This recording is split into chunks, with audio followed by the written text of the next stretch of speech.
ఇప్పటి తీర్మానంపై జరిగిన చర్చకు గౌరవనీయులు సీఎం గారు చంద్రబాబు నాయుడు గారు సమాధానం చెప్తారు.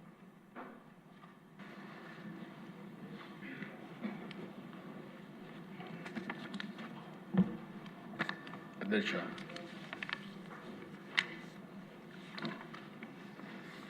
ఈరోజు అమరావతి ప్రజా రాజధాని, దీన్ని చట్టబద్ధత కల్పిస్తే శాశ్వతంగా ఇబ్బంది ఉండదనే ఉద్దేశంతో కేంద్రానికి మనం పంపించడం, కేంద్రం కూడా ఒక అసెంబ్లీ తీర్మానం ఉంటే బాగుంటుందన్నప్పుడు ఈ ప్రత్యేకమైన సమావేశం పెట్టుకొని ఈరోజు మనం చర్చించాం. అధ్యక్ష, ఇక్కడికి వస్తే ఇది ఒక అరుదైన అనుభవం. ఇక్కడ ఉండే శాసనసభ్యులే కాకుండా మనందరికి కూడా. అయితే ఓసారి పవన్ కళ్యాణ్ గారు మాట్లాడుతున్నప్పుడు కానీ మిగిలిన నాయకులు మాట్లాడినప్పుడు కూడా చాలాసార్లు నేను ఆవేశానికి కూడా గురయ్యాను, భావోద్వేగం కూడా కలిగే పరిస్థితి వచ్చింది. దానికి కారణం మనం చూస్తే తెలుగు జాతిని ఒకసారి అధ్యయనం చేసుకున్నప్పుడు ఈ జాతి వైభవం ఒకసారి చూస్తే అధ్యక్ష,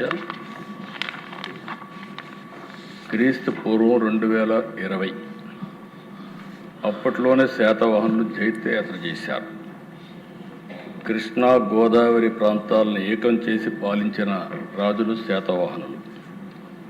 అమరావతి నుంచే, ఇక్కడి నుంచే తెలంగాణ, కర్ణాటక, మధ్యప్రదేశ్, మహారాష్ట్రను కూడా పరిపాలించే పరిస్థితికి వచ్చారు. ఆ రోజు విదేశ వాణిజ్యం, ప్రసిద్ధి చెందిన ఓడరేవులు, నౌకా నిర్మాణ కేంద్రాలు, తెలుగు గడ్డపై నుంచి లోహాలు, వజ్రాలు, వస్త్రాలు, సుగంధ ద్రవ్యాలు ఎగుమతి చేయడం.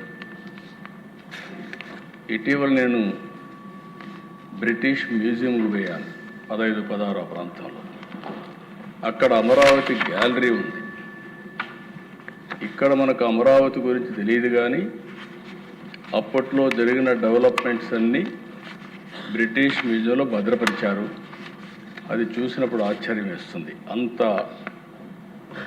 ప్రాచీన వైభవం ఉన్నటువంటి చరిత్ర, ఘన చరిత్ర ఈ అమరావతి.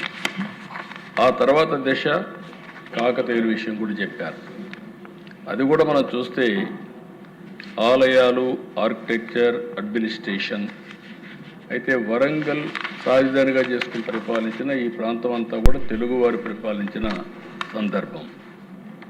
విజయనగరం సామ్రాజ్యం, తెలుగు కళలు, సాహిత్యం, సంస్కృతి ఇవన్నీ కూడా పట్టం కట్టే పరిస్థితికి వచ్చారు. బ్రిటిష్ వాళ్ళు వచ్చిన తర్వాత దశ పరిస్థితులు పూర్తిగా మారాయి. 1573 నుంచి దగ్గర 1773 నుంచి 200 సంవత్సరాలు మెడ్రాస్ ప్రెసిడెన్సీ. అక్కడ తెలుగు జాతి పూర్తిగా మనుగడ కోల్పోయే పరిస్థితి వచ్చింది. తెలుగు వారిని మదరాసిగా పిలిచే పరిస్థితి వచ్చింది. మళ్ళీ నందమూరి తారక రామారావు గారు తెలుగుదేశం పార్టీ పెట్టి ప్రపంచం మొత్తం తెలుగువారి ఆత్మగౌరవాన్ని చాటి చెప్పే పరిస్థితికి వచ్చారు. 73 ఏళ్ల ప్రయాణం దిశ. ఓసారి పొట్టి శ్రీరాములు గారు 58 రోజులు దీక్ష, బలిదానం. ఆయన అమరజీవి ప్రాణ త్యాగంతో బిగినింగ్లో ఎవరు పట్టించుకోకపోతే అక్కడి నుంచి ఆయన బలిదానం చేసిన తర్వాత ప్రజలు గుండెల్లో ఒక పోరాట పటిమ రావడం, రాష్ట్రం మొత్తం రగిలిపోవడం, అక్కడి నుంచి తిరుగుబాటు ప్రారంభిస్తే సాక్షాత్ నెహ్రూ లాంటి వ్యక్తి దిగొచ్చాడు.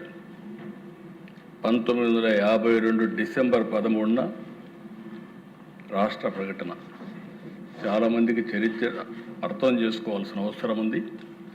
మళ్ళీ ఒకసారి అర్థం చేసుకుని తెలుగు జాతి పడినటువంటి ఇబ్బందులు కానీ తెలుగు జాతి చూపించినటువంటి అనేక సందర్భాల్లో చొరవగానే మనం గుర్తుపెట్టుకోవాల్సిన అవసరం ఉంది. అయితే అధ్యక్ష, ఒకసారి చరిత్ర చూస్తే 1953 అక్టోబర్ 1వ తేదీన ఆ రోజు విజయవాడకు వచ్చుంటే ఈ 13 జిల్లాలకు సెంటర్ ప్లేస్ కాబట్టి ఈ 73 సంవత్సరాల్లో ఏ విధంగా ఉండేదో ఒక్కసారి ఊహించుకుంటే ఊహకు అందదు. కానీ ఆ రోజు ఉండే రాజకీయ పరిస్థితులు, ఆ రోజు రాజకీయ పరిస్థితులు ఇక్కడ కమ్యూనిస్టులు ఉన్నారు, కాంగ్రెస్ పార్టీకి ఇక్కడ ఇవ్వడం ఇష్టం లేదు. విధిలేని పరిస్థితిలో ఆంధ్రప్రదేశ్ రాష్ట్రాన్ని ఇచ్చారు. విధిలేని పరిస్థితిలో ఆంధ్ర రాష్ట్రాన్ని ఇచ్చారు, కానీ అప్పటికే ఇష్టం లేదు కాబట్టి నేరుగా ట్రాన్సిట్ రాజధానిగా కర్నూలుని పెట్టి, మనం అందరం కూడా హైదరాబాద్ పోతున్నాం కానీ తాత్కాలిక రాజధాని కర్నూలులో పెడదామని పెట్టి ముందుకు పోయే పరిస్థితికి వచ్చారు. అంటే అధ్యక్ష, ఆ రోజు కూడా మొదటి భాషా ప్రయుక్త రాష్ట్రం పొట్టి శ్రీరాముల త్యాగ ఫలితం అనేది మనందరం చరిత్రలో గుర్తుపెట్టుకోవాల్సిన అవసరం ఉంది.